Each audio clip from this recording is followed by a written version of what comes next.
Wait, so some of these creepypasta stories are actually based on real events? Dude, the government has been covering up paranormal incidents for decades by letting people think they're just internet stories. What do you mean covering up with internet stories? Think about it. If something weird happens and people start talking about it, what's the best way to make everyone ignore it? I don't know. Deny it happened? No, that just makes people more curious. Instead, you flood the internet with fake versions of the same story. So, when people hear the real version, They think it's just another creepypasta.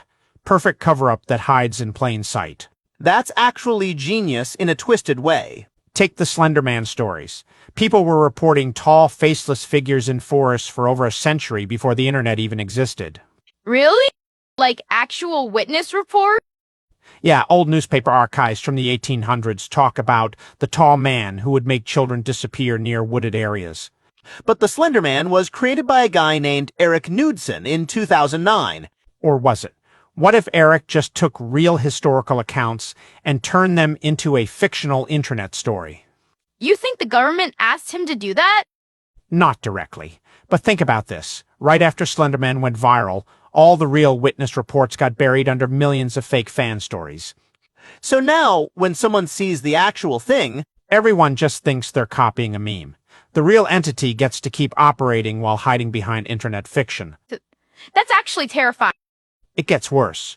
The backrooms concept, based on government documents about interdimensional research from the 1970s.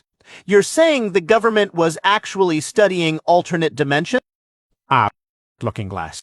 They were trying to access parallel realities, but some of the test subjects got trapped in empty space between dimensions. And they turned that into a creepypasta to cover it up? Exactly. Now, when people accidentally slip into these spaces, everyone thinks they're just referencing internet horror stories. How many other creepypastas are actually real? Way more than you'd think. The CP Foundation stories, certain haunted video game cartridges, even some of the cursed website tales. So, the internet is basically one giant disinformation campaign? Not all of it. But the government learned that the best way to hide truth is to drown it in fiction.